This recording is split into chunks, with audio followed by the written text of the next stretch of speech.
Hello and welcome to the Red Rock Fantasy Basketball podcast and YouTube live stream. My name is Josh Lloyd and you can find me on Twitter at redrock_bball, same on Instagram, facebook.com/redrockbasketball, and the email address is redrockfantasybasketball@gmail.com. Today we're doing our 2015 NBA mock draft, and I say we because I am joined by two fantasy basketball luminaries, Matt Smith. Matt, how you going? Very well, Josh. How are you? Good. And Mark Roberts. Mark, how are you? I'm okay, Josh. How are you? I'm good. Now, Mark, we apologise to all the listeners in case you drop out because you are having some internet difficulties in the hotel where you're at, correct? Yeah, that's right. So, Mark, where can everyone find you? Yeah, let's see. So, Mark may drop in, drop out, and we'll see how he goes. He'll be an intermittent guest, perhaps. Mark, where can everyone find you on Twitter? It's at Mark F. Roberts, and the Mark is spelled with a C. Still. Correct. Still, no change. Matt. No changes this summer. Matt, where can everyone find you on Twitter? Yeah, find me on Twitter at smansports. Cool. All right, guys. We're doing the 2015 NBA mock draft here. I say we get straight into it. Mark, you have been allotted the number one pick. Who are you taking from Minnesota? You guys must have had a lottery before I showed up, huh? Exactly. It was all legit. No frozen envelopes. Well, I'm just fine with it if I get the first pick. I think this one's pretty easy. I don't think there's a lot of intrigue at the top of the draft. And then again, just to clarify, we're doing this for what we would do, not necessarily what we think Minnesota would do. Correct? Yeah, correct. Sort of if we were in position as the team's GM, these are the sort of decisions that we would make. Yeah, so I mean, I don't know exactly what Minnesota's doing. Hopefully they make the right choice, but I think it's pretty easy. I think Karl-Anthony Towns is an easy number one choice here. Although there was some back and forth throughout the season between he, I think,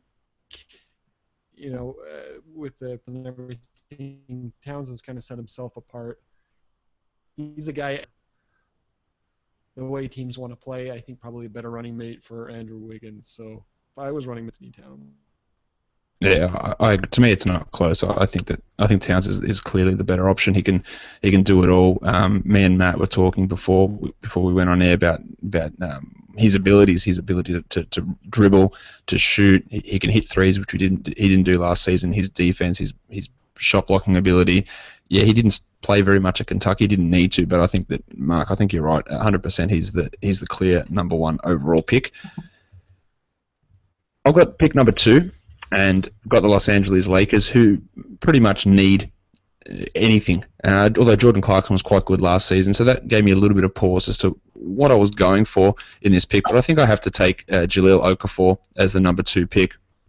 He was the most dominant big man in college ball last season, a great scorer in terms of his play from the post. The thing that worries me a little bit about him is his defense, which is almost non-existent.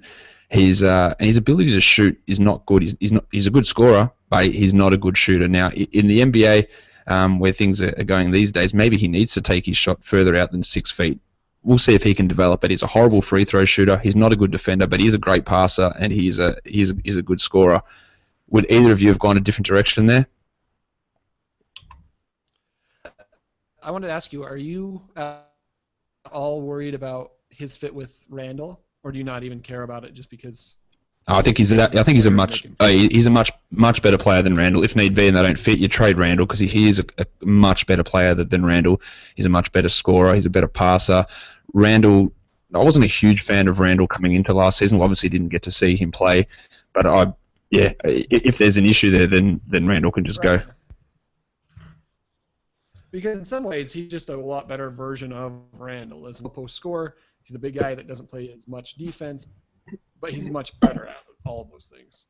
Oh, exactly. And if you can get an upgrade, we're talking a pretty significant upgrade as well over Randall. And look, they may be able to play together. They may not be. Randall's got probably a little bit more range on his shooting, but if it doesn't work, then Randall goes. It's pretty straightforward.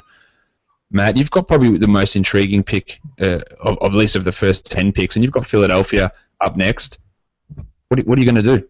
You're Sam Hinkie. What move are you making?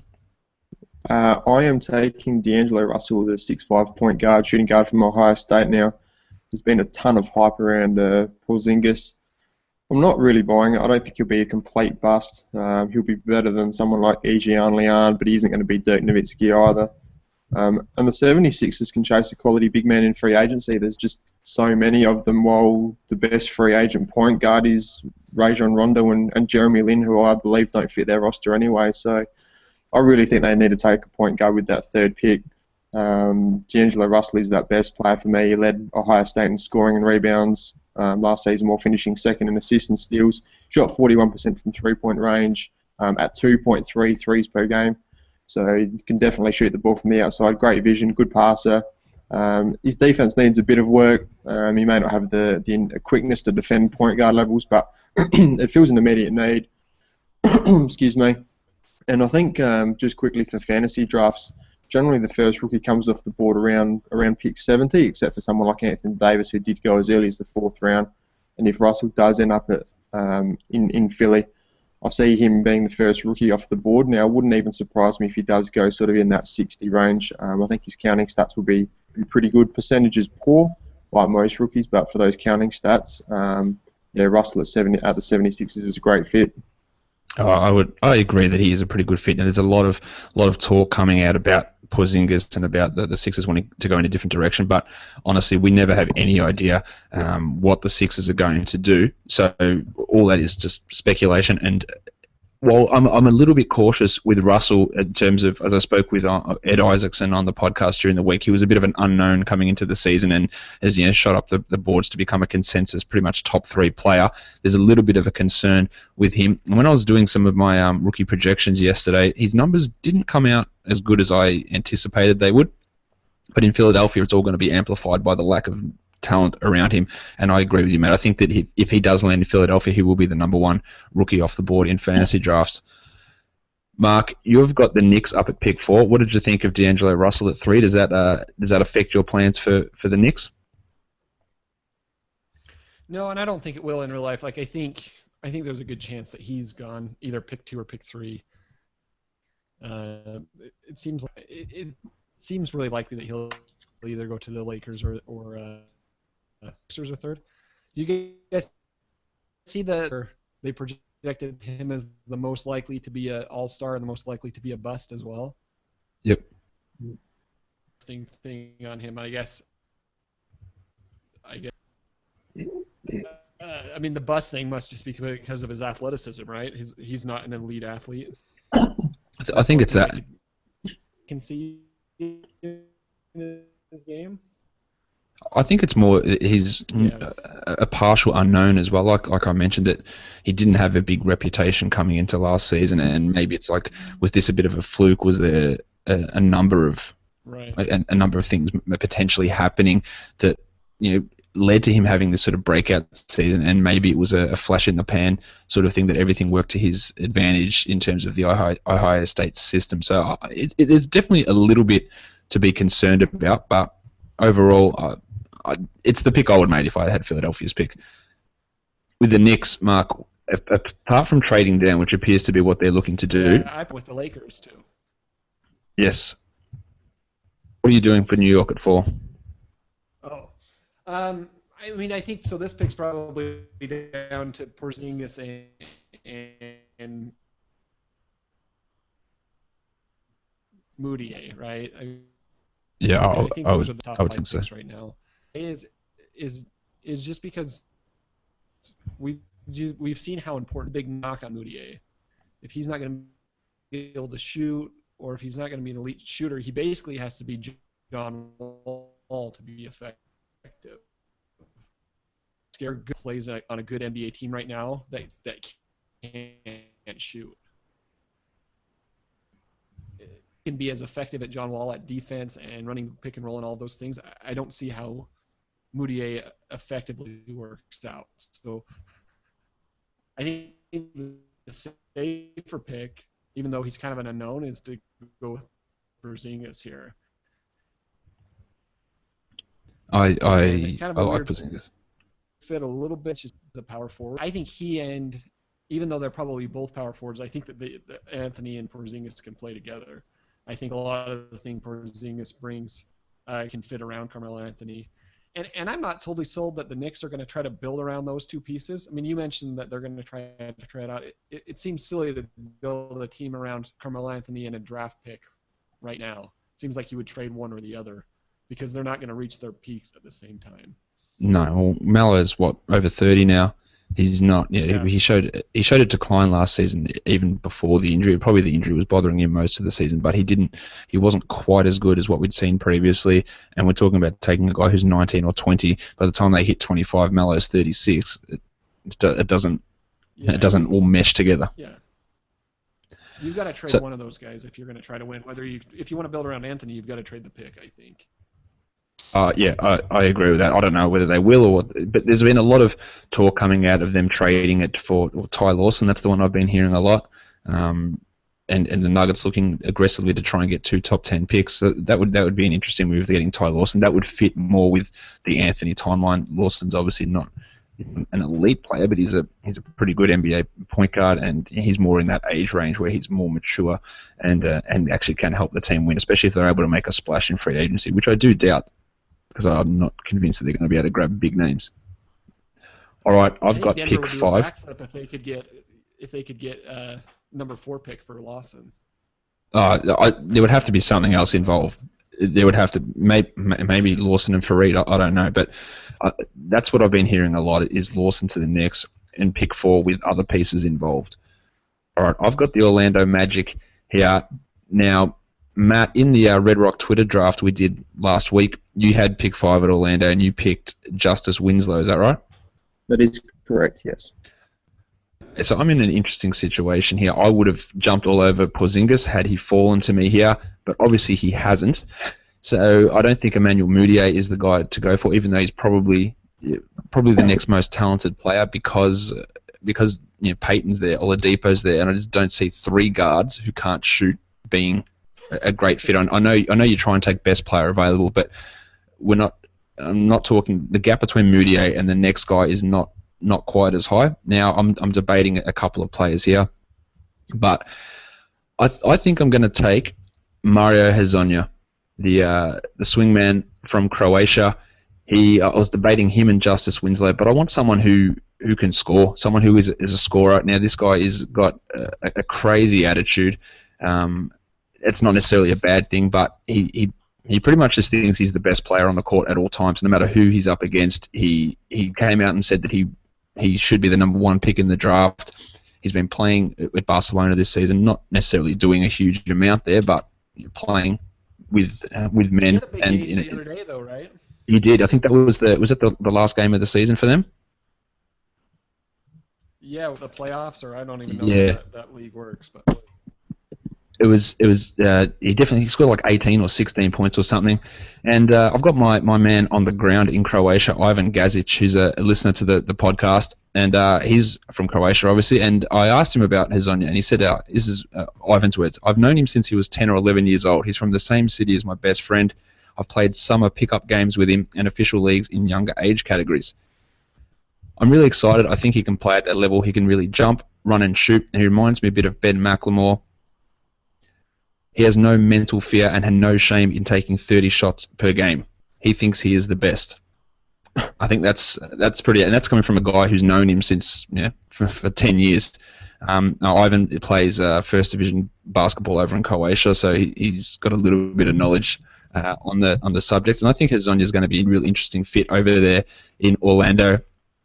It gives them a bit more flexibility if they decide not to match Tobias Harris, which I think they should, but if they don't, that gives a few more minutes there on the wing where Hezonja could step in and play some minutes there as well. So that's who I'm going for. I was debating Justice Winslow, and I'll probably end up regretting that pick in the long run, but that's the way I went there. Matt, pick 6, Sacramento. To me, this one appears to be a bit of a no-brainer. Let's see how you go with it, though. Yeah, well, this is interesting because I did have Justice Winslow as my 4th player off the board going to the Knicks, and I had Mudiay sitting there to go to the Kings at 6 now. I'm going to stick with Mudiay. I think he's a better fit there. There's been talk there about playing Cousins at centre and Rudy Gay at the 4. Winslow would be an upgrade at the 3 over someone like Omri Caspi, but I think they need to take Moutier. He'd be an upgrade over Darren Collison, who's one of the top high school players in the US before he moved to China last season. He only played 11 games due to an ankle injury, but yeah, I think in this case he's the best player and the best fit for the Kings. So yeah, Emmanuel Moutier for me. I agree with that. Obviously, by my applause. Mark, what do you think of the Moutier and the Hazonia pick? Yeah, I think with Moutier, I mean, I kind of have him in the tier of the net right after Towns. So I think you're potentially getting the second or third best player in the draft at a position of need at number 6. I think the Kings would definitely be thrilled with that type of a pick, and then you just you work around his weaknesses from there. But I'm really interested to see. I've never seen him play. You hear a lot about him and how athletic he is. That maybe he's not a great shooter. It'll be interesting to see how he fits in with. I mean, the comp that you hear on him is John Wall. Yep. It'll be interesting, right? In Kentucky. It'll be interesting to see how he goes. The athleticism is something I've seen a few clips of him play, but it's hard to judge him playing over in China. But you see him there. He's definitely a guy who's got no qualms about getting up and throwing it down. He's quick. He's a really good passer. I think that's underrated in his game. The only struggle he does have is he's a bit lax on defense and his scoring, his shooting. But his passing is really, really good. And I think with other guys around like Gay and like Cousins, it takes a bit of pressure off him for his shooting. And if Macklemore develops as well, he's more just able to use his athleticism, use his passing ability, and the shot will come later, I think. Now, at number 7, Mark, which way is Denver looking? I've heard them linked to Justice Winslow a lot, and I think if he falls this far, I think that makes a lot of sense for them. I have him, kind of in that next tier behind Porzingis and Russell and Moutier. So I think, and we heard when Mike Malone was introduced as the head coach, he basically said the roster that we have now is not the roster that we're going to have when training camp starts. Yep. I think that that's not something that's new to us. That's what we expect. So I don't think we're worrying a lot about how this player fits in. They're just going to take the best player available and go from there. And I think Winslow is probably. I mean, again, the only thing you really worry about is can he shoot, and he shot okay in limited attempts in college. It'll be interesting to see if he can pick up that part of his game. But if he does, he'll be as good as anybody in this draft, probably. Yeah, we know about his leadership skills, his defensive tenacity, his hustle, his ability to rebound the ball. Yeah, not a horrible shooter. He's not. We're not talking like Alfred Payton level shooting or anything like that, or Michael Carter Williams. He's not at that sort of level, but he's not a knockdown lights out sort of guy. But he can improve on that, and I think that Denver could potentially be in the mix for the number 1 overall pick the season after, either from their own pick or from getting the Knicks pick as well. So that they are looking to build in the future. They could theoretically have 2 of the top 3 picks next season because I think they're going to be tearing it down this year. The Knicks aren't necessarily going to be good. They're going to get their pick. It's going to be an influx of talent, which in 2 or 3 years' time may really pay off. And Winslow can be a real future leader for this team, I think. Do you guys think Winslow is a 2 guard or a small forward? I think he's a 3. Matt? Yeah, I think he's a 3 as well, but he can defend multiple positions, so he's a great fit there either way. I think he can defend 4 positions. Yeah, I feel like you've got to put him I don't know that he can be a successful shooting guard. He's got to play small forward. If a team thinks he's a shooting guard, then I don't think you can take him this early. Yeah, because he's not a scorer as such. Interestingly, out of these 7 picks, guys, we'll just have a brief pause here. Who's going to have the most fantasy value next season, do you think? Matt, we'll start with you. Yeah, as I said, D'Angelo Russell for me, if he does end up on the 76ers, even if they take Moutier, he might have the value just because he's going to get the most playing time, massive opportunity there, plenty of counting stats. So I just can't see the 76ers going into the season with either Tony Roten, Isaiah Cannon, or Ish Smith as a starting point guard. So the 76ers forgot about the scourge that is Tony Roten. So if the 76ers do take a point guard, I think they're going to have the most fantasy value. Mark, do you agree with that? I think Russell will be good. I think he'll be up there as far as people who are drafted. I would probably say it's Karl-Anthony Towns, and I think most people, as they look at the rookies to draft, and I haven't done any projections, so I might change my mind in a week, but I think they'll think Karl-Anthony Towns and Okafor are similar, and my guess is that Towns will have a lot more of the defensive stats and a lot better free throw percentage. So even if Okafor ends up having better points and rebounds, I think Towns is going to be the guy that you actually want, just because he's going to be more across the board. I agree with that completely. If people think that they're similar from a fantasy point of view, I think they're going to be really disappointed because Towns can score. He might not score as much, but he'll get similar rebounds, more blocks, better percentages. He'll hit three-pointers as well. He'll be an overwhelmingly better fantasy player next season. I've almost got no doubt. Unless they just go, we're going to ease him in and play him 22, 23 minutes a game, which is unlikely. Because what are they going to do, run Pekovic out there? No. We saw with Wiggins last year, he played about 48 minutes a game. So that's the only thing that could keep him below Okafor to me. But if anyone goes for Okafor over Towns, I think that's a pretty big fantasy mistake. But remember, this is the team who's been playing Nikola Pekovic over Gorgie Dieng for the last season and a half, so who knows what's going to happen there in Minnesota. They do that again, and they need to be have their license revoked as an NBA franchise. All right, Detroit. Is Byron Scott going to play Okafor if he goes to Los Angeles? He's kind of weird about rookies, isn't he?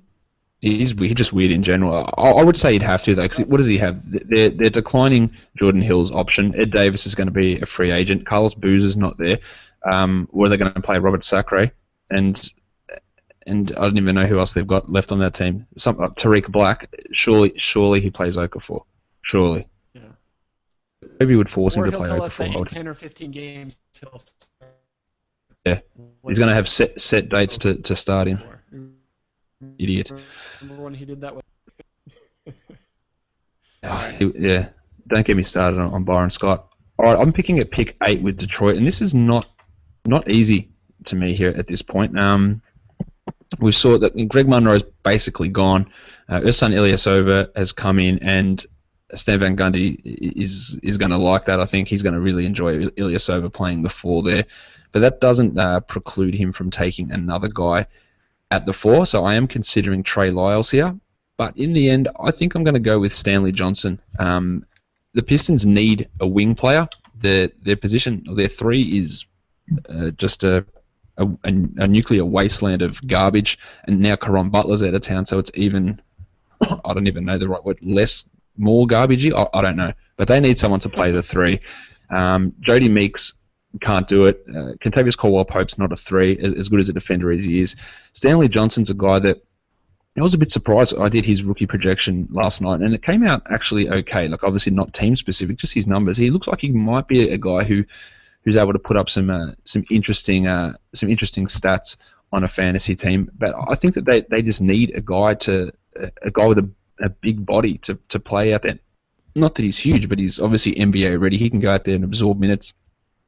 He can. He's not a horrible shooter. He's not a knockdown shooter, but I think that he fits what they need there. And I don't feel there's anyone that really sort of stands out as a must grab from a talent point of view at this point in the draft. But I think that Johnson can be a very useful piece for them for quite a few years to come. Who do we have up next, Matt? You've got the next 2 picks here, because I've changed a few things around in this draft order to accommodate for some local biases. But you've got number 9 with Charlotte. What did you think, first of all, of me picking Stanley Johnson and Mark going with Justice Winslow? Love the Winslow pick there at the Nuggets, and Josh, thanks for that, because you've completely stuffed me up by taking Stanley Johnson. I wanted him for the Bobcats. When I did my mock draft about... What is this, 2010? Sorry? You said Bobcats. That's the Bobcats, the Hornets. When I did my mock draft a couple of weeks ago, I had Frank Kaminsky going there, but that was before the trade with Lance Stevenson and the big guy from Clippers, Spencer Hawes. Yep. So I wanted a wing there to take for the Bobcats, because they just need that spot on the wing. What I'm going to do now is then just take the best next available player, which I think is Willie Cauley-Stein. I know that puts the Hornets in a bad spot because they've just got a number of big guys with Al Jefferson, Bismack Biyombo, Spencer Hawes, as I said, Cody Zeller, Marvin Williams, Noah Vonleh. So let's go through that there. Williams is garbage. They're apparently not going to offer a qualifying offer to Biyombo anyway. So there's a concern there that they don't think he's much of the future. So I don't hate it. I understand your concerns with it, but Cauley-Stein can be an impact defender immediately. He's going to be an upgrade over Biyombo. He can play behind Jefferson. So yeah, in this case, I'm going to take the best player. Hopefully, I can get some trade done and trade for another wing. But yeah, as we said, Willie Cauley-Stein can defend multiple positions. He's got a 7'3" wingspan as well. Not too bad on pick and rolls. Not too bad in the post where he can challenge shots. And he's been linked to or compared to someone like Tyson Chandler where he can score in the mid-range and the lobs and put back. So, like I said, we're going to take the best player available and hopefully do some trades from there. I agree with that. Now, Barry Baker has sent in a question live as we're doing this, and I'm going to get to it in a sec once I clarify what he's talking about, because there was a misspelling. One of the names, he's called one of the players Zoloft, so I don't really think that's the player, but once he gets back to me, we'll answer that question. Matt, you've got pick number 10 with Miami as well. I reckon Miami would be upset with your pick of Charlotte for taking Cauley-Stein at 10. At 9, I reckon they would have wanted Cauley-Stein at 10. Yeah, I still think they take a big guy. I'm going to take Frank Kaminsky for them. He's an explosive player. He's agile, he's coordinated, runs the floor well, good mobility, can score inside and out. Shot 55% from the field and 42% from 3 last season. So he'd be a nice fit there with Bosch, who can both spread the floor. If not, they play Hassan Whiteside there at centre, and Kaminsky can relieve Bosch there at the 4. As I said, can score inside and out. Try hard defensively, boxes out. He won't block many shots. And he is the second oldest player to be projected to go in the first round. So the thing I like about Kaminsky, the Heat are going to look to contend. You look at their starting 5 of Wade, maybe, Dragic, probably, Deng, Bosch, Whiteside, and then Kaminsky comes in. They need another big man, and he's ready to contribute straight away. And another guy who can shoot on their bench, which is pretty thin. I think that's a pretty much a no-brainer pick for them, or something that will help them a significant amount. Yeah, Adonis Haslam. My pick now. No, go, man. I was just going to someone say disagrees. Who's got the dog in the background? Udonis Haslam's just about done. Josh McRoberts is coming off a pretty serious injury, and Michael Beasley's no good either. So gives him a little bit of depth as well. Mark, your dog's not impressed with what's happening so far. Not impressed. I don't know what's going on. Hey. All right, so I've go ahead, Mark. I've got. Oh no, it's me. I've got pick 11 here with the Pacers, and I'm running up to the dais to give my card to Adam Silver here. I want Trey Lyles. I think that he's got potential to be the best player in this class, and that's probably a bold call, but I think that he's got tremendous ability. We've heard the Pacers want to change their offensive style and not be so plodding on offense, which could mean the end for Roy Hibbert. But Lyles is a guy who can handle the ball. He can shoot. He can stretch the floor, which neither Hibbert nor David West could do. Nor do they have anyone else sort of in their arsenal that's able to do that. He might not contribute a huge amount straight away, or he might. We don't know. But I think there's a lot to like for Trey Lyles coming across to Indiana at pick 11. I think that's a bit of a steal. I reckon Utah would have enjoyed Trey Lyles. Mark, what are you going to do with Utah now at 12? And what did you think of those preceding picks? Yeah, I'm not the biggest Kaminsky fan, just because the Utah general manager talks about how we generally view the athletic young guys as the risky picks, but actually it's the 4-year seniors that turn out to be the most risky guys, the guys that do so well when they're playing against guys that are younger than them.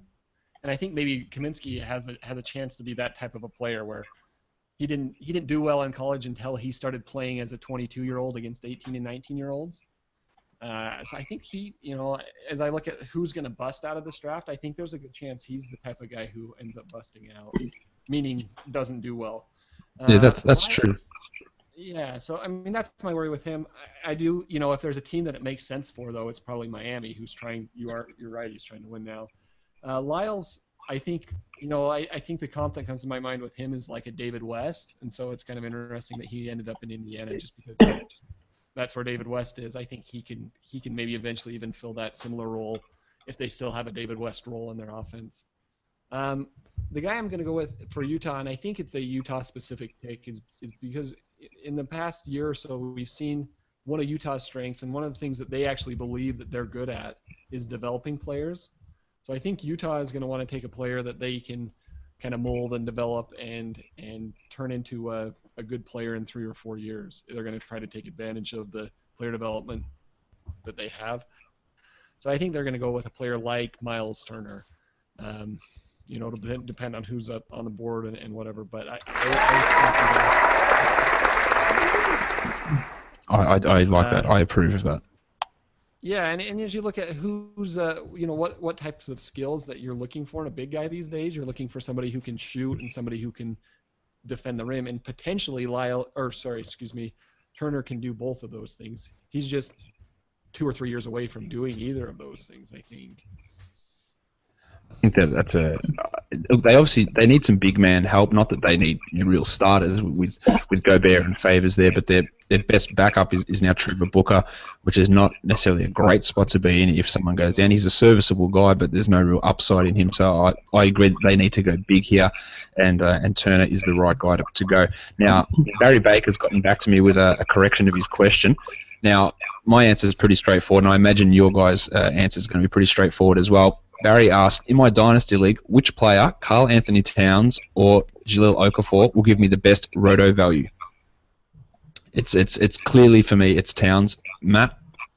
Clearly Towns as well, almost just for the fact that Towns is shooting about 80% from the free throw line and Okafor is 50-something. So, yeah, definitely Towns for me. And Mark, I assume you're in the same boat? Yeah, we talked about this earlier. Just the fact that Okafor is going to be a good points and rebounds guy, but we've talked, Josh and you and I have talked about this before. Guys who are just good at points and rebounds rarely have much fantasy value. You think Zach Randolph, correct, who's like elite at rebounds and very good at points and rarely goes very high in drafts. Their numbers look really sexy because you see 20 points, 10 rebounds, and they're big numbers. But then you see 0, 0, 0.2, 0.4, and it means nothing. Whereas you get a guy like Towns who can go 2 blocks, 3 assists, 0.5, 0.6 threes, great percentages. Overall, it's way more valuable than that 20 and 10 that Okafor can give you, considering he's going to give you a lot more zeros in other areas. Now, Mark, and I had Matt you mentioned it has a poor free throw percentage. Oh, it's a horrible. It's like a Dwight Howard-esque sort of free throw percentage. Mark, I had you picking at pick 12 for Utah because at the time I did that, you lived in Utah, but you don't live there anymore. So I do apologize for that. That's okay. I'm Matt? fairly close. Yes. So you moved to Idaho, is that correct? That's right. Yeah. So not that I've ever been to Idaho or Utah, but I assume they're relatively close. Yeah, they are. They border each other. There you go. Matt, now this is why we shuffled the draft order around, is to get you onto Phoenix here, as they are your team. So you've got the Phoenix Suns at pick 13. What are you going to do? How are you going to save the Suns? Well, I was going to take Miles Turner until Marc kindly stepped in there and spoiled my fun. And I've just got a tweet from Barry Baker as well, and he's got, love the look of Matt's blinds. So if that's the highlight of the show so far, man, we're struggling. What it does do, though, is leave me with Ed Isaacson, who you had on during the week in one of your pods. Josh ranked this guy as the best long-term point guard prospect in the draft, and that's Cameron Payne out of Murray State. Now, you might think that's a somewhat silly pick with Bledsoe and Brandon Knight, but taking Cameron Payne would allow me to trade Eric Bledsoe. It also gives me a bit of insurance if the Suns can't keep Brandon Knight, who is a restricted free agent. So if the Suns don't want to match them, then they have got Cameron Payne. He hasn't got great size, but he's got the speed and ability to create off the dribble. He did shoot 38% from 3-point range, both off the catch and dribble as well. Above average defender's got a 6'7" wingspan, I think. Pretty good on the open floor, so he'd be a nice fit there in the Suns' up-tempo offense as well. So Cameron Payne at pick 13 to the Suns. Yeah, I don't mind it because you're right. They've got two good point guards there, Bledsoe and Knight, but behind them there's no real point guard option. There's Archie Goodwin, who played a bit at the point, but I'm not convinced he's a long-term point guard. And you're right, it allows Bledsoe and Knight to play some more too as well, which probably they're more suited to anyway. They're not pure point guards as much as there's no pure point guards left in the NBA these days anyway, but I don't hate the pick. It's always good to get some depth at that position because both guys have not necessarily been healthy throughout their careers. Bledsoe was good last season, but overall not all that healthy. Now that leaves me with the next pick, with Oklahoma City at 14, and everywhere we've seen in mock drafts that Cameron Payne is going to Oklahoma City. I was probably not going to go that route anyway, so it doesn't really affect me too much now. But I've got to look for someone for the Thunder. We know who they've got. We know the players that they've got. They're likely going to retain Enes Kanter, so it gives them some scoring help in the front court as well. So I want to look at a couple of players here. Sam Deck is a guy that I thought about and then I rejected. The guy that I think I'm going to target here is Devin Booker. Another guy he's a shooter. Now, I wasn't necessarily as high on him as maybe I should have been until I had Ed on the podcast the other day and was really, really high on him. Booker's a guy who hit over 41% of his threes for Kentucky last season. He can score. He's got to work a bit on his defense. Doesn't offer much in terms of his rebounding and passing, but the Thunder don't need a huge amount from guys. They're in a sort of a luxury position where they're picking the lottery, but they should be picking it, pick 27 or 28. They've got a lot of star players there. They need someone to come and fill a role as a specialist. Without Scotty Brooks there, they're going to go away from the traditional tactic of having nobody play at shooting guard. So they can have someone there who can actually provide offense and handle the ball and actually, provide anything of value, not like a Andre Robertson style. So I think Booker, along with Anthony Morrow, who plays some minutes there, give them a huge threat, which actually allows things to open up more for Durant, open up more for Westbrook, even not that they need it opened up more, but if those guys can drive and then kick to guys like Booker and Morrow, who can hit over 40% of their threes, it's a really huge threat for them. So Devin Booker's the guy that I'm targeting here for the Oklahoma City Thunder. Mark, it's been a while since you made a couple of picks. You're on the board here for the next two, Atlanta at 15 and Boston at 16. What do you think of the couple of picks that went before you, and where are you going with Atlanta? I know exactly where I'd go with Atlanta, but I'll leave that up to you. Yeah, I like the Booker pick. I think he's probably like a better version of Anthony Morrow, who obviously fits in good with that group. So, you're right. And then the same thing here with Atlanta, right? We've got a team that should be picking at the back of the draft, but isn't because Brooklyn made a stupid trade. And now that they have a chance to kind of add an impact rookie, where normally you're picking a guy in at number 30 or 28 or 29. Again, I think Sam Decker could fit in okay here. I think Kelly Oubre. I think Bobby Portis. A lot of those type of guys. I'm not sure where they'll go. What are you thinking, Josh? The guy that I was thinking initially at this spot is Bobby Portis. I think he's got really significant potential, and I've heard it from so many different players that this guy is going to be a real asset to whatever team gets him. He's going to get picked in this range, but he's probably going to provide top 5 to top 7 value over the course of his career. His ability to do numerous things, he's really rising up draft boards at the moment, and I think that maybe with the threat of Paul Millsap potentially leaving, or even if Millsap's there, the depth behind Millsap and Horford isn't great. You've got Elton Brand, who's a million years old. There's Pera Antic, who was just garbage last season, and then you've got Mike Scott and Mike Muscala, who are okay, but they're not fantastic. And I think that Portis provides a fair bit of talent there. They don't need a point guard. Obviously, they've got two of them. I think they would have loved Devin Booker there because that would have given them sort of a chop out with Kyle Korver because Korver is getting up there in age. Just another guy to sort of fill the Korver role off the bench because when Korver's not in that offense and not on the court, things stall a lot because everyone he has to play not through Korver, but defenses have to account for him, and he makes everything run with his spacing. So they would have liked another guy there, but there's no other player in this range that I really think fits that sort of role. So Portis is the way I would go. Yeah, and I guess probably the reason he's not being drafted any higher is you feel like there's kind of a ceiling. Yeah, he's probably going to be in the league maybe 8 to 10 to 12 years, but you don't feel like I feel like his chance of making an All-Star game is pretty low. Yep, that's fairly accurate. Yeah. Yeah, and so I guess that's not a bad pick, especially with Millsap potentially leaving too. Although I kind of feel like they went down that road last year with Adrian Payne. Yes. And then they aborted it. So I don't know. I mean, does that mean they're going to try it again just with a different player? I could see that. I'm good with that. Yeah, let's go with him.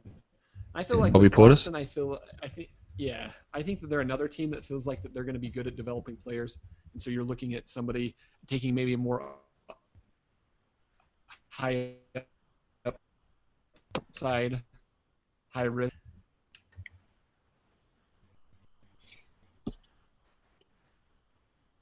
You still there, Mark? Mark's frozen. Well, if you can see Mark's face on the screen, you'd be. He's back. Yeah, it's his. No. Mark's dropping in and out here. You there, Mark? I'm here. Can you hear me? I can now.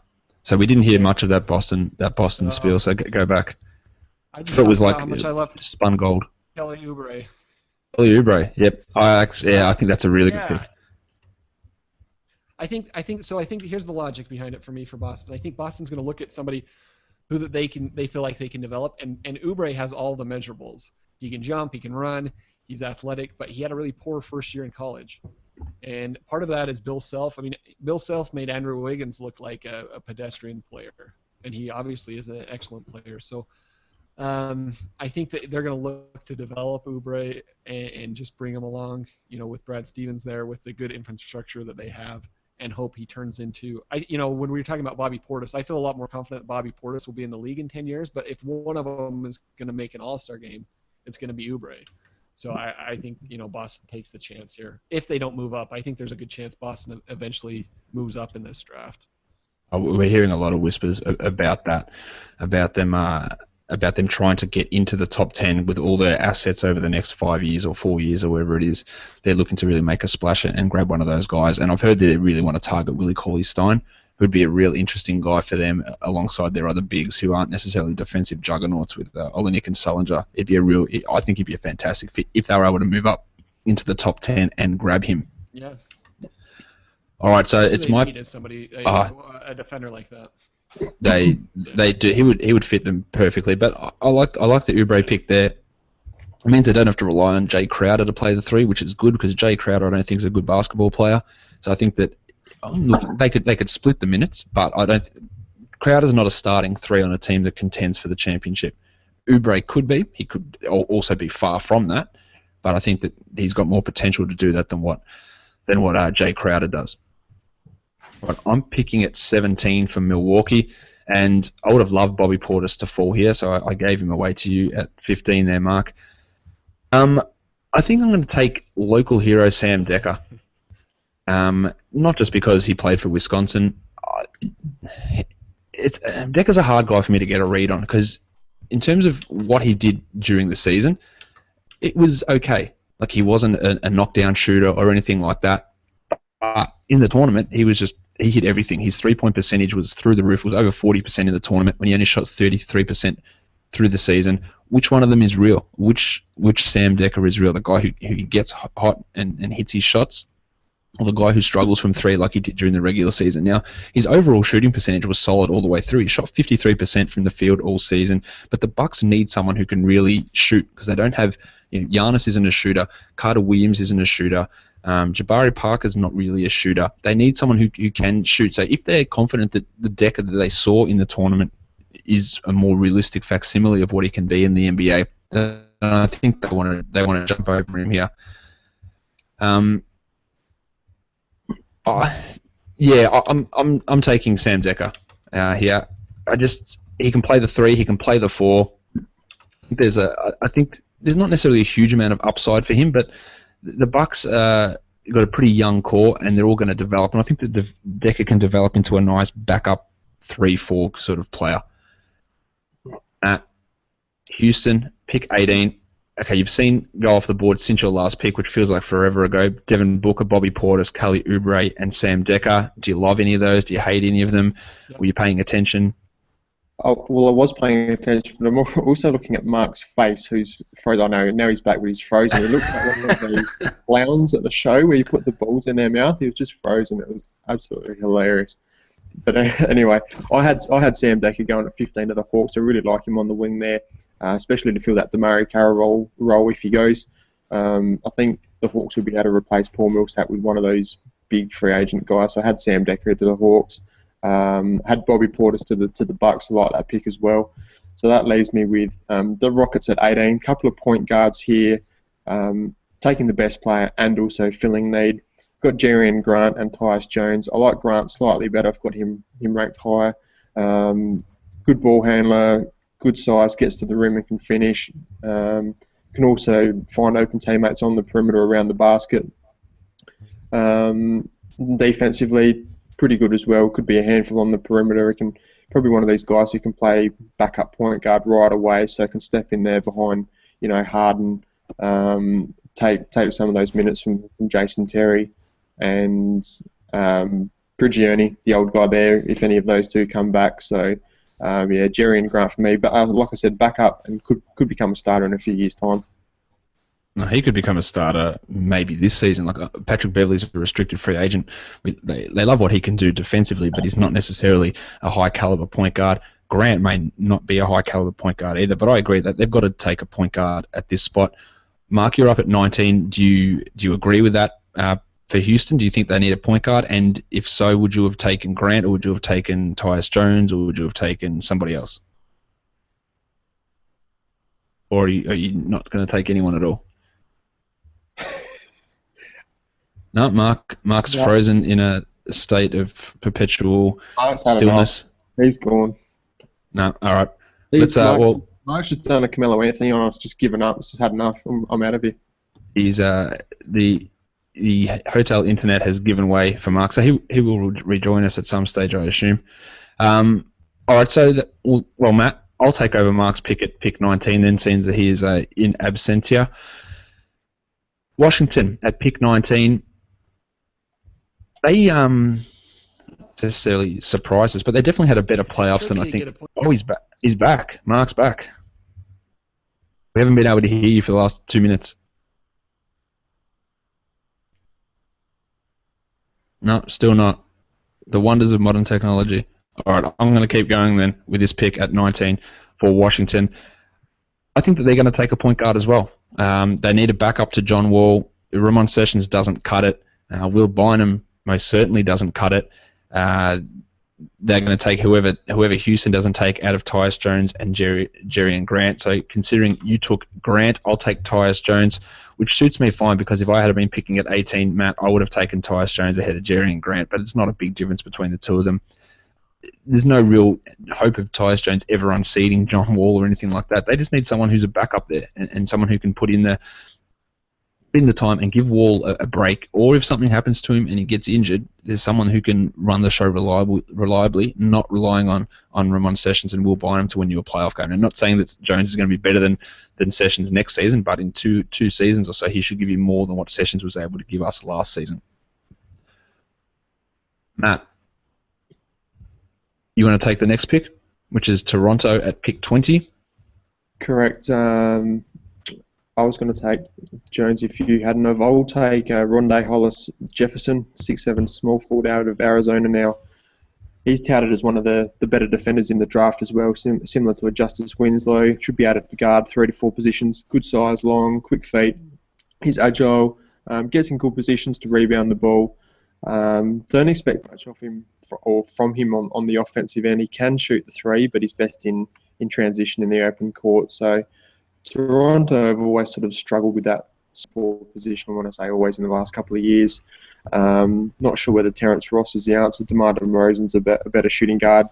James Johnson, hot and cold, doesn't get consistent playing time, and Bruno Caboclo, the rookie from last season, we're still waiting to see what he can do. So I'll just add to those wings and take Hollis or Jefferson.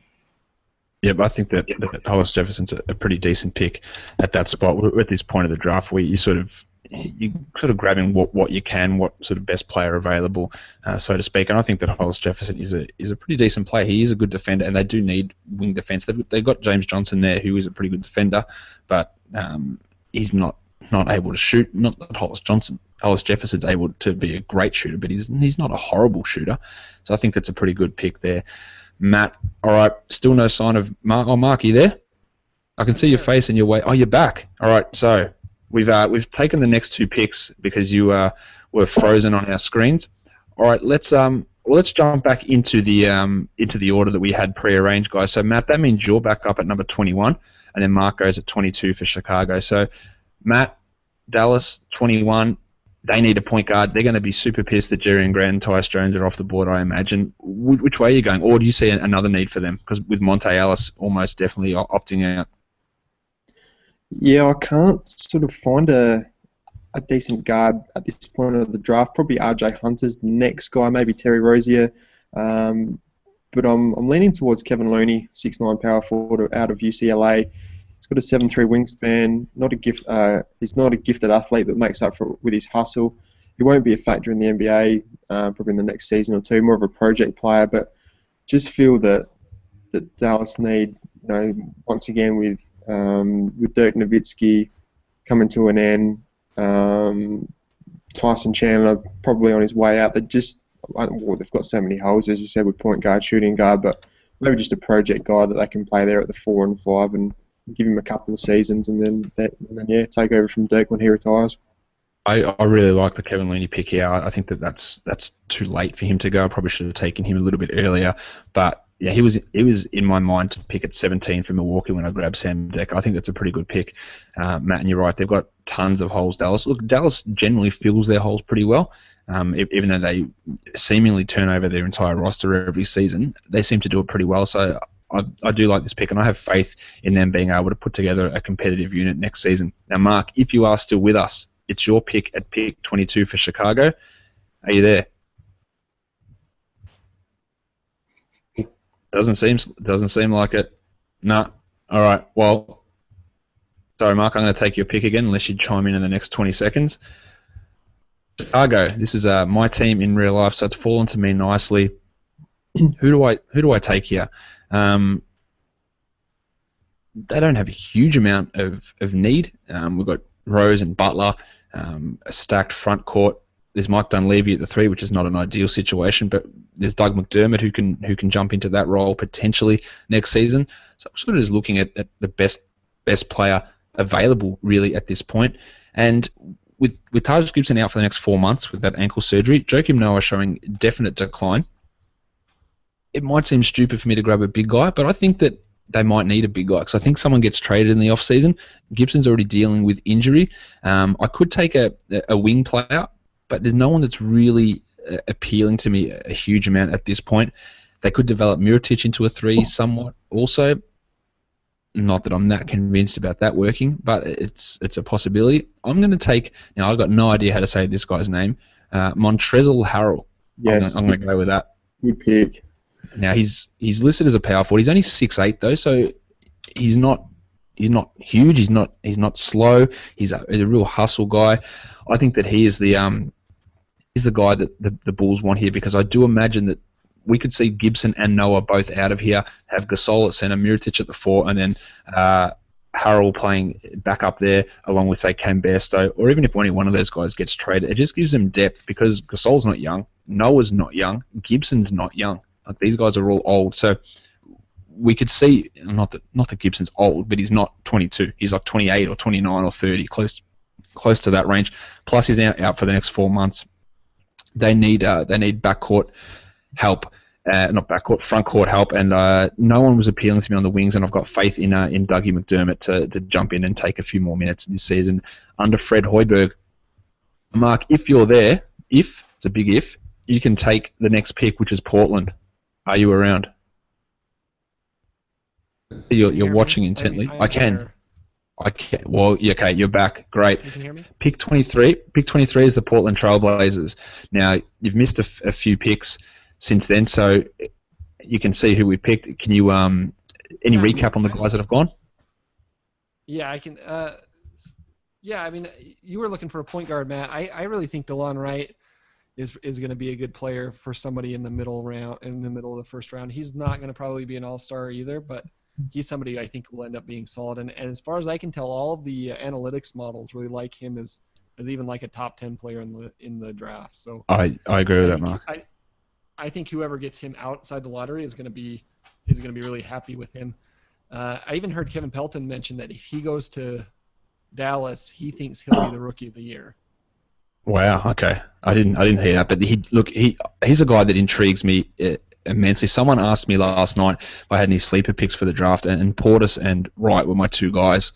Now Wright he's not the same as his brother Darrell Wright, who's that knockdown 3-point shooter. DeLon Wright, not a good shooter, not a good scorer, but he's a terrific defender. Got a pretty decent sized body for a point guard. I think that he's a really good option. But we haven't even got to him in the draft yet. So, Mark, you're picking at pick 23 here for Portland. Yeah. What's the other guy he's still on my board. He's probably who I would have gone with at Dallas if I was picking for Dallas. But the guy I like here is R.J. Hunter. I think he's another guy that could have gone higher in the draft. He's fallen a little bit in our draft for whatever reason, but I think, again, we've seen shooting become so important, and I don't know that I see a big difference between R.J. Hunter and Devin Booker.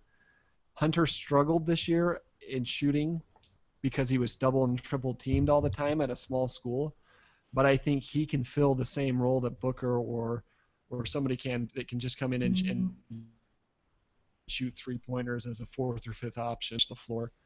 Defense is still going to be an issue, but again, same pros and cons as Devin Booker. You're just getting him 10 picks later or whatever. So I think Portland would be happy to take him here. With the situation with Wes Matthews as well, whether he is back, whether he is actually able to recover from the injury fully as well, they need. Flalo just looked like me out there. Basically, that's how ineffective he was. They need some help on the wings, and yeah, pretty solid pick there, Mark. Matt, you've got Cleveland here at 24, and interested to see how you go with the Cavs. They've just had Sean Marion retire. They've said they're going to be extending qualifying offers out to Matthew Dellavedova and Tristan Thompson. Kevin Love, obviously, his future is up in the air. What are you going to do with Cleveland? Yeah, I like those two picks. First of all, had Delon Wright falling to the Lakers at 27, but I do like him as a point guard. I love that pick of Harrell, Josh, with the Bulls. If nothing else, he's going to give them some great energy and defensive and rebounding off the bench to an aging front court there at the Bulls. So interesting there you mentioned about Sean Marion retiring. Mike Miller's pretty much just a cheerleader these days, so I'm going to go and grab another small forward, Jarrell Anderson out of LSU. He's a big body guy. Good athleticism, can play inside and out, runs the floor well, gets out in transition, works hard on the boards, can develop into a handy NBA player. Really needs to work on his shooting, but just to give the Cavs a little bit more depth there at small forward and even power forward if they wanted to go. Who did you take?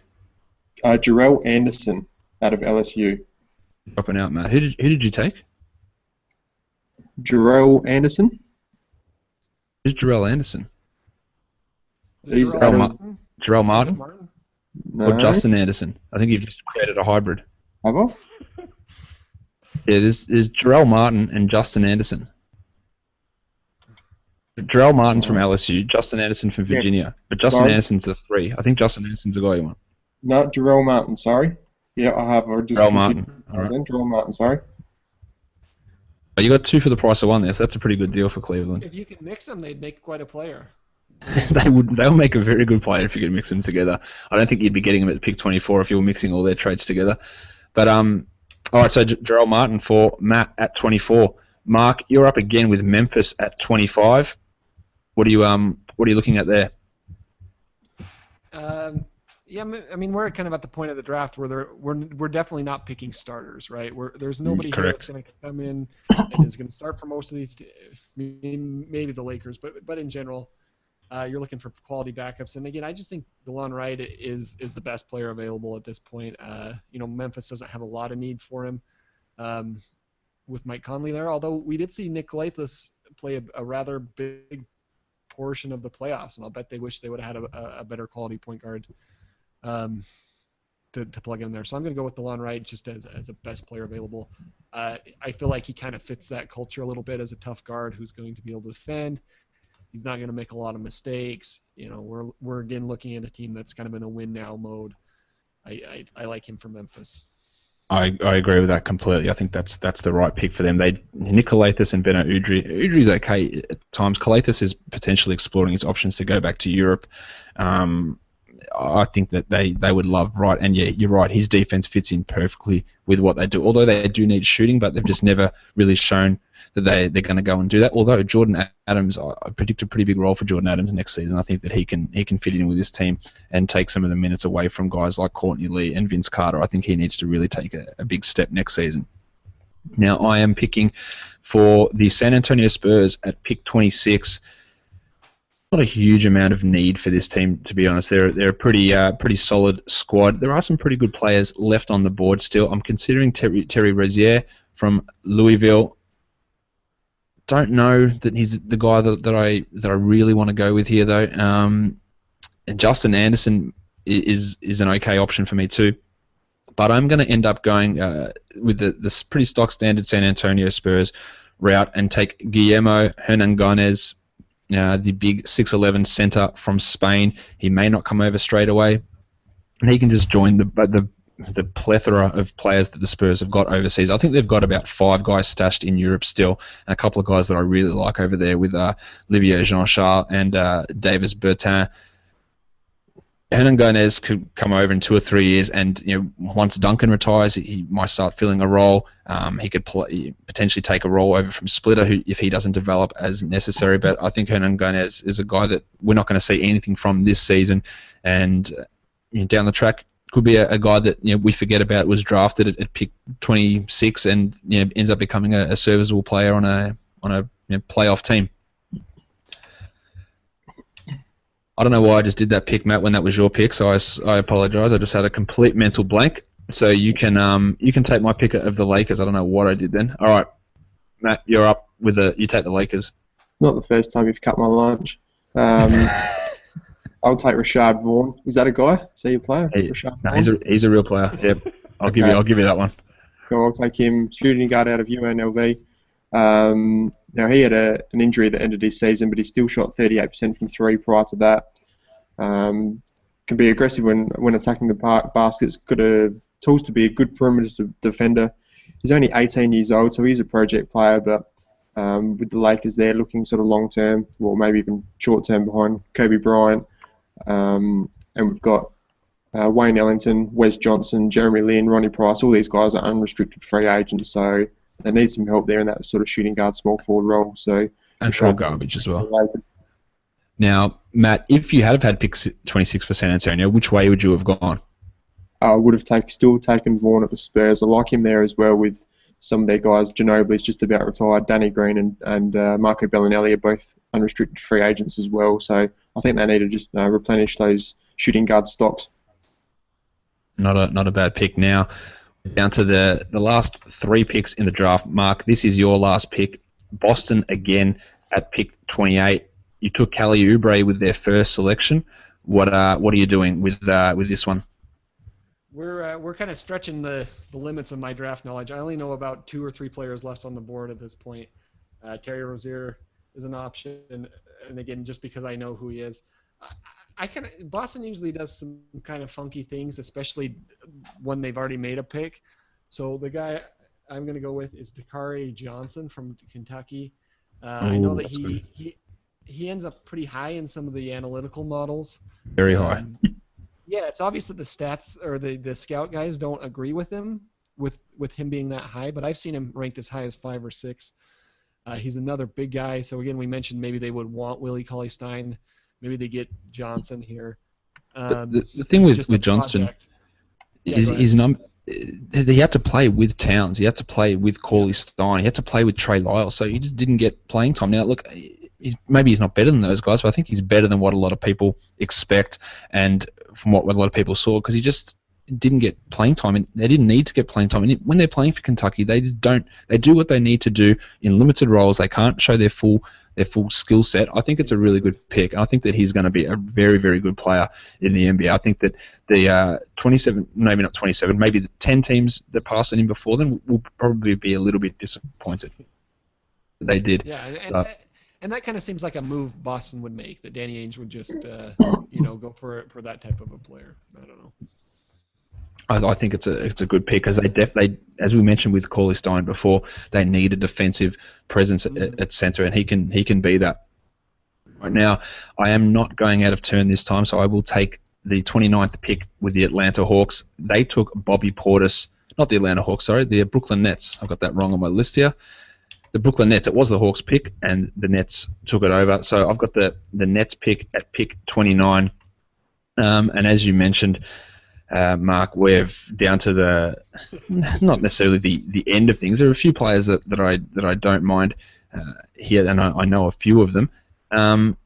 I think we've got to take Justin Anderson. He slipped a fair way in the draft. Matt tried to do some sort of genetic modification with him and Jarrell Martin earlier, but he's escaped from that unscathed, and I will take him to Brooklyn at pick 29. Joe Johnson's not the future of anybody at the moment. Bojan Bogdanovic showed a little bit of something on the wings this season, but overall, the Nets need an influx of talent. This is not necessarily the best talent available, or it is at this point, but not in terms of the whole draft. And I think that Justin Anderson can come in and contribute to a degree pretty much straight away for this team, because they're not deep and they're not good. Matt, last pick, Golden State Warriors. Who are you taking? Terry Rozier is still on the board. He sure is. Yeah, I like him. I had him taking a few spots earlier up at the Grizz at 25, so I like his prospects. I also like Jonathan Holmes, small forward, power forward out of Texas. Can shoot the three, can create his own shot. Also prefers to hit the basket on the offensive glass.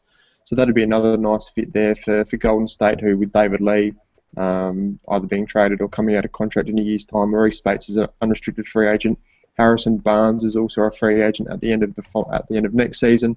So they may not be able to keep him, giving max contracts to Draymond Green and needing some cap space for Steph Curry as well. So couple of options there, either a backup point guard or a powerful sort of guy off the bench.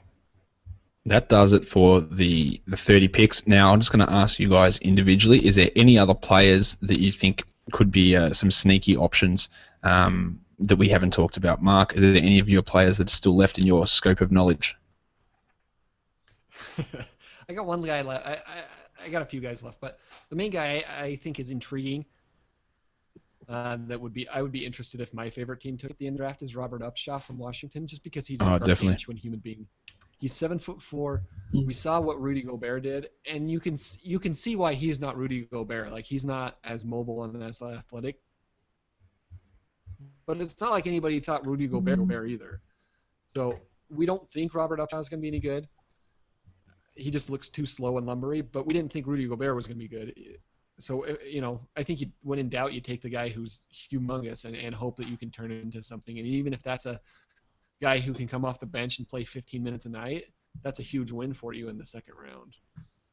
Robert Upshaw's had a lot of concerns, behavioural concerns, a heart issue, but the numbers that he puts up are almost, it's very hard to argue. Last season for Washington, his per 40-minute stats, 7.2 blocks in 40 minutes. It's a lot of blocks.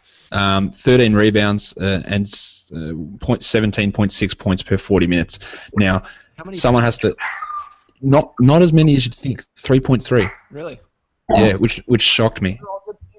Yeah, and he's not playing in a podunk university. He's playing in the Pac-12. Yep, it was at Washington.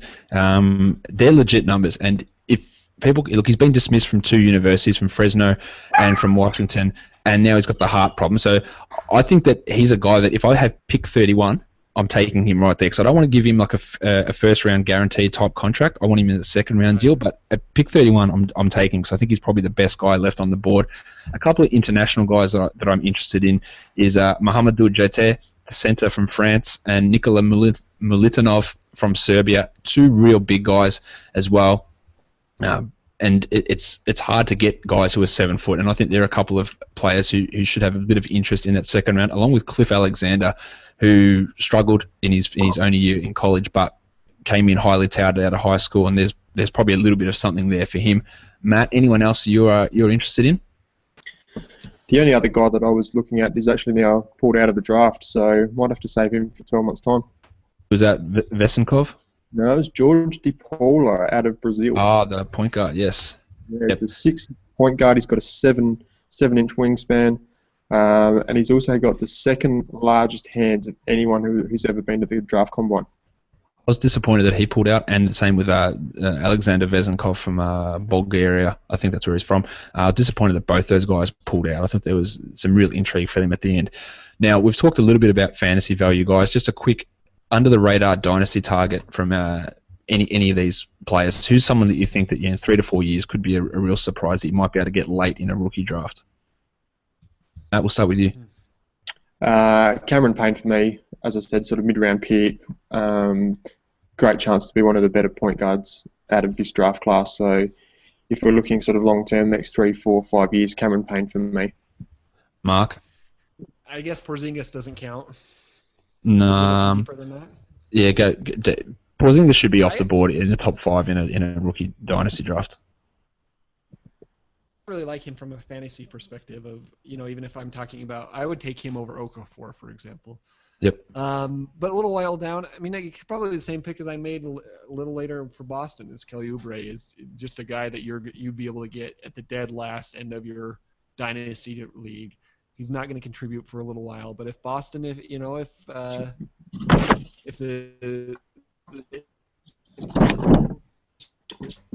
structure they've got built there can turn him into something, I think he has as much upside as anybody that we lottery. Yeah, I think there's a bit to like about him, definitely. If I'm looking at someone who's an under the radar dynasty type guy, I think that Miles Turner can be a really, really good player in 3 or 4 years' time now, depending on where he falls. Obviously, I think that he might be a guy that falls outside the top 10 or 12 rookies in fantasy dynasty leagues. I think that he's going to have tremendous value, and if I'm going to go deeper than that, I'm with you, Mark. I really like DeLon Wright. I think he can be a solid contributor in this league for a fair amount of time to move forward. And the nice thing about him in the dynasty, I mean, we always think about dynasty league, we think 2 or 3 years in advance, but you could get right, and he's going to be as good as he's going to be next year. So you're not going to have to hold him and wait for him to turn into whatever he's going to turn into. He's going to be about there next year, and that's he can contribute straight away. Oh yeah, definitely. It's someone who you're not hoping you're going to get something, maybe with the hope of it getting better, but you're going to get impact almost immediately. Now, before we sign off, guys, just a quick talk about rookies in general. Last season, I had only one rookie finish in my top 100 head-to-head rankings, and that was Nerlens Noel. Do you see that changing this season? What's your general take on rookies? How many of these guys can be top 100, do you think? Mark, we'll start with you. I mean, I think Towns definitely is, I would guess. I haven't done my projections yet, so I'm going to hold off. I would feel comfortable just in a standard league owning Towns, owning Russell, taking a flyer on Porzingis, a flyer on Moutier. Okafor is probably going to be worth owning, although he's going to have – we've talked about his limitations so far, and they're real. And maybe – those are the guys that I probably am interested in drafting. I don't know if Winslow or Orlando. I don't know if those guys are going to be worth owning or not. No, I would say almost not. It's really hard for me to recommend. As I haven't done all my projections yet. There's still a lot of things to happen. But in terms of owning rookies in drafts, generally they go well ahead of where you should take them. So a lot of the time I think last year I ended up drafting one rookie in one league out of my 10 leagues, and that was Jabari Parker at about pick 80 because he slid about 20 picks from where he was going. And I don't think I picked any other rookie in any other league because they always tend to go higher than what they should. Matt, what's your general take on rookies? Yeah, my general rule is that I don't draft rookies either. They tend to be inconsistent. The bigs take a while to develop, as we saw last year with Nerlens Noel. His percentages were terrible prior to the All-Star break. Picked that up after the All-Star break. And guards shoot a poor percentage from the field. We even look at Andrew Wiggins last year, who I think was about 40-something%, 43, 44% from the field. His free throw percentage wasn't that great either. If we look at last year's drafts, I know we had some injuries with Parker, Embiid, Randall, Von Lay, but Aaron Gordon did nothing. Dante Exum did nothing. Marcus Smart was okay there in patches. Nick Stauskas was quiet. Alfred Payton was just a head-to-head guy. So I think out of this year's class, I'd probably target Towns and Russell. I think they've got the best opportunity to go top 100. As I mentioned earlier, Russell's probably the guy that I would look to target, maybe around 6, 7. But wait and see. I generally much prefer to draft a guy in his second or third season who I know what I'm drafting and has more chance of breaking out. Yeah, second or third season is generally the sweet spot for guys who you're looking to get a big improvement out of when you're looking to target guys at the end of drafts. Guys in their second and third year can really have breakouts. Now, I say that we're not going to necessarily draft rookies inside the top 100. It's hard to do it. But by the end of the season, there'll probably be 4 or 5 rookies that will be must-own players like we saw this season. Like, Mirotic by the end of the season, Payton by the end of the season, Wiggins by the end of the season. But at the start of the season, they weren't doing anything that, for the first 2-3 months, you would have been holding on to dead weight. And in a shallow league, there's no point in doing anything like that because you're just wasting a roster spot for 3 months waiting for someone to give you value. So that's generally the best way to approach it, I've found anyway. Anything else you guys want to offer on this draft class before we finish? Mark, your dog got anything to say? Yeah. I think I'm going to sign off here. All right, no problem. Mark, thank you for joining us. You can find Mark on Twitter at Mark F. Roberts, and that is Mark spelt with a C like Marco Polo. Thanks, guys. Matt, no problem. See you later, Mark. Yep. Matt, anything you want to add before we go? No, that's about all for me. Thanks, Mark. Thanks, Josh, and hope everyone got something out of that. If not, just hit us up on Twitter, disagree with our picks, and yeah, we'll see what goes down next Thursday night.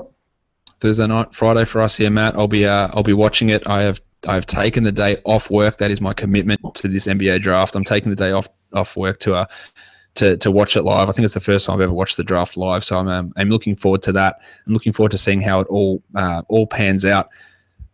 Matt, everyone can find you on Twitter at SManSports, and as he said, he's happy to debate things with you all day and all night. That's it, guys. Thank you so much for listening, and thank you so much for watching. See ya.